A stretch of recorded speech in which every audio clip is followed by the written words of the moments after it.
जय हिंद दोस्तों, स्वागत है आपका रैंकर टीम यूट्यूब चैनल पर। जीके की ये एक पुस्तक है हमारे RWA चैनल की, उसको हम डिस्कस कर रहे हैं। इस बुक का नाम है येलो बुक। हम अपने यूट्यूब चैनल पर इसका जीके का जो पोर्शन है वो डिस्कस कर रहे हैं। हिस्ट्री की हमारी सेकंड वो थर्ड क्लास है। आज हम पढ़ेंगे वैदिक सभ्यता। ठीक है, वैदिक सभ्यता से जितने भी मोस्ट इंपॉर्टेंट कॉन्सेप्ट हैं इस पुस्तक में दिए हुए हैं और हम उसको डिस्कस कर रहे हैं। ठीक है, तो सबसे पहले हम बात करते हैं वैदिक सभ्यता का टाइम पीरियड। तो सबसे पहले वैदिक सभ्यता को इन्होंने बताया था, वैदिक सभ्यता जो है वो दो भागों में विभाजित थी। कितने भागों में? दो पार्ट में विभाजित थी। एक था हमारा ऋग वैदिक काल और था उत्तर वैदिक काल। ठीक है, था हमारा ऋग वैदिक काल, इसे हम प्राचीन वैदिक काल भी बोलते हैं, जिसकी जो टाइम पीरियड है वो कितना था? 1500 से 1000 ईसा पूर्व तक ऋग वैदिक काल या फिर प्राचीन वैदिक काल कहलाता है। ठीक है, अब बात करते हैं उत्तर वैदिक काल का। उत्तर वैदिक काल का जो टाइम पीरियड है वो 1000 ईसा पूर्व से 600 ईसा पूर्व तक माना जाता है। ठीक है, अब बात करते हैं, मैक्स मूलर ने बताया आर्य भारत के मध्य एशिया यानी कि ईरान के भाग से आए थे और भारत में सर्वप्रथम पंजाब और अफगानिस्तान में बसे। यानी कि मैक्स मूलर ने बताया था कि आर्य जो है भारत में मध्य एशिया से आए थे और सर्वप्रथम ये कहाँ बसे थे? पंजाब और अफगानिस्तान में। ठीक है, अब बात करते हैं आर्यों द्वारा निर्मित सभ्यता क्या कहलाई? वैदिक सभ्यता कहलाई। किसके द्वारा? आर्यों के द्वारा जो सभ्यता बनाई गई उसे क्या बोला गया? वैदिक सभ्यता कहा गया। आर्य शब्द का जो अर्थ है वो क्या कहलाता है? श्रेष्ठ होता है। आर्य शब्द का जो अर्थ है वो क्या होता है? श्रेष्ठ। ठीक है, आर्यों की जो भाषा थी वो क्या बोली जाती थी? संस्कृत भाषा थी। आर्यों की जो भाषा थी वो क्या थी? संस्कृत। और ये ग्रामीण सभ्यता थी। कैसी? ग्रामीण सभ्यता थी। ठीक है, अब मैं बात करूँ कि हमारी मतलब हड़प्पा सभ्यता कैसी थी? वो नगरीय सभ्यता थी। ठीक है, प्रशासन की इकाई कितने भागों में विभाजित थी? तो आप बोलोगे भैया 5 भागों में विभाजित थी। तो सबसे पहले बात करते हैं, यहाँ कुल होता था, उसके बाद ग्राम, उसके बाद विश्व, उसके बाद जन, जन के बाद राष्ट्र। ठीक है, अब बात करते हैं ग्राम का जो मुखिया था वो ग्रामणी कहलाता था। क्या कहलाता था? ग्रामणी। ठीक है, अब विश्व का जो प्रधान था वो क्या कहलाता था? विश्वपति कहलाता था। ठीक है, और जन जन के शासक को क्या बोलते थे? राजन बोलते थे। जन के शासक को क्या बोलते थे? राजन बोला जाता था।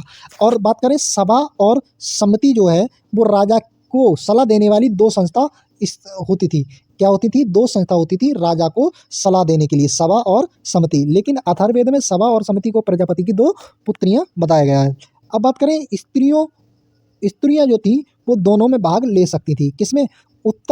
ऋग वैदिक काल में सभा और समिति में स्त्रियां भाग ले सकती थी। ठीक है, अब बात करते हैं युद्ध के लिए गा विशिष्ट शब्द का प्रयोग किया गया है। युद्ध के लिए गा विशिष्ट शब्द का प्रयोग किया गया है, जिसका अर्थ क्या होता है? गायों की खोज, गायों की खोज। ठीक है, वज्रपति गोचर भूमि का अधिकारी होता था। वज्रपति गोचर किसका था? भूमि का अधिकारी था। ठीक है,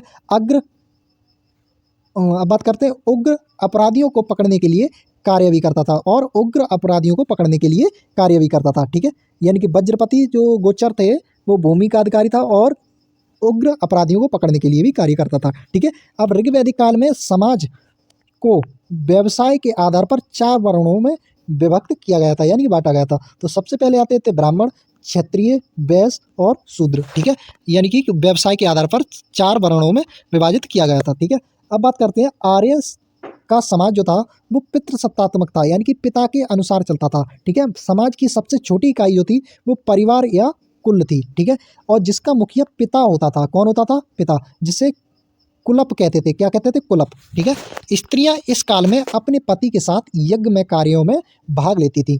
क्या? किसमें? ऋग वैदिक काल में यज्ञ में स्त्रियां जो थी अपने पति के साथ यज्ञ के कार्यों में भाग लेती थी। और बाल विवाह तथा पर्दा प्रथा प्रचलन नहीं थी, यानी कि यहाँ पर बाल विवाह और पर्दा प्रथा प्रचलित नहीं थी। और विधवा अपने मृत पति के छोटे भाई के साथ विवाह कर सकती थी, यानी कि विधवा पुनर्विवाह यहाँ अलाउ था। ठीक है, अब बात करते हैं जीवन भर अविवाहित रहने वाली महिलाओं को अम्माजू कहा जाता था। ठीक है, अब बात करते हैं आर्यों का सबसे प्रिय पेय पदार्थ था सोमरस। पेय पदार्थ क्या था? सोमरस। ये वनस्पति से प्राप्त होता था। किससे? ये वनस्पति से प्राप्त होता था। ठीक है, अब बात करते हैं उपनिषदों की संख्या जो थी वो कितनी होती थी? 108 थी। उपनिषदों की संख्या कितनी है? 108। वेदांतियों की संख्या कितनी है? 6। अब बात करते हैं वेद की संख्या कितनी है? 4, याद रखना है। और पुराणों की संख्या कितनी है? 18। ठीक है, अब बात करते हैं आर्यों का मुख्य व्यवसाय पशुपालन था। आर्यों का मुख्य व्यवसाय क्या था? पशुपालन और कृषि, ठीक है। तम्बाकू की जो खेती थी वो वैदिक काल में लोग इससे परिचित नहीं थे। किससे परिचित नहीं थे? तम्बाकू की खेती से, ठीक है। आर्यों का प्रिय पशु जो था वो क्या था? घोड़ा, ठीक है। क्या था? घोड़ा। और प्रिय देवता किसे माने जाते थे यहाँ? इंद्रदेव को, ठीक है। और ऊनी कपड़े को समूल्य कहते थे। क्या? सामूल्य, सामूल्य कहते थे, ठीक है। ऊनी कपड़ों को क्या बोलते थे? सामूल्य, ठीक है। आर्यों द्वारा खोजी गई धातु क्या थी? वो लोहा खोजी गई थी। आर्यों के द्वारा कौन सी लोहा वो धातु खोजी गई थी? लोहा।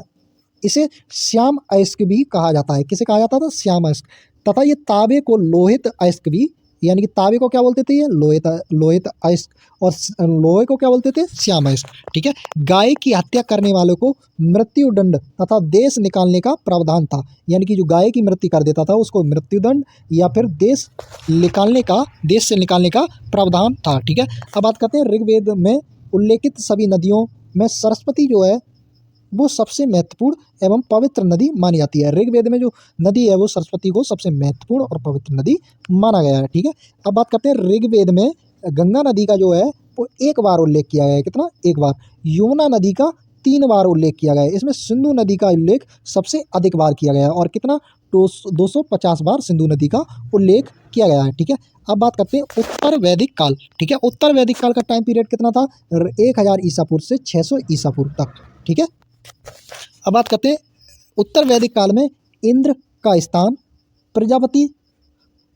प्रजापति देवता सबसे प्रिय था। इंद्र के स्थान पर प्रजापति देवता सबसे प्रिय थे। कौन से काल में? उत्तर वैदिक काल में। उत्तर वैदिक काल में वर्ण व्यवस्था जन्म के आधार पर थी। क्या थी? जन्म के आधार पर थी। उत्तर वैदिक काल में हल को क्या कहा जाता था? सिरा। और हल रेखा को सीता कहा जाता था, ठीक है। सप्तम विजयते किससे लिया गया है? मुंडको उपनिषद से। किससे लिया गया है? मुंडको उपनिषद से, ठीक है। उत्तर वैदिक काल में कौशाम्बी नगर में प्रथम बार पक्की ईंटों का प्रयोग किया गया था। कौन से नगर में? कौशाम्बी नगर में, ठीक है। पक्की ईंटों का। और बात करें हम महाकाव्य कौन कौन से होते हैं? एक होता है हमारा महाभारत, दूसरा होता है रामायण, ठीक है। रामायण का पुराना नाम जो है वो कौन सी है? जय संहिता कहा जाता है। किसे कहा जाता है? महाभारत को जय संहिता। जिसे महाभारत विश्व का सबसे बड़ा महाकाव्य है। क्या है? महाभारत विश्व का सबसे बड़ा महाकाव्य है, ठीक है। अब बात हैं गोत्र नामक संस्था का जन्म ही उत्तर वैदिक काल में हुआ था, ठीक है। अब बात करते हैं प्रमुख दर्शन और उनके प्रवर्तक। दर्शन बात करते हैं तो योग दर्शन किसने लिखा था? ये लिखा था भैया पतंजलि ने, ठीक है। अभी ELP की जो परीक्षा हुई है उसमें प्रश्न पूछा गया है, ठीक है। योग दर्शन किसने लिखा था? पतंजलि ने। न्याय दर्शन किसने लिखा था? गौतम ऋषि ने, ठीक है। चावर्क किसने लिखा था? चावर्क ने, ठीक है। सांख्य दर्शन किसने लिखा था? कपिल मुनि ने। और ये सबसे पुराना यानी कि सबसे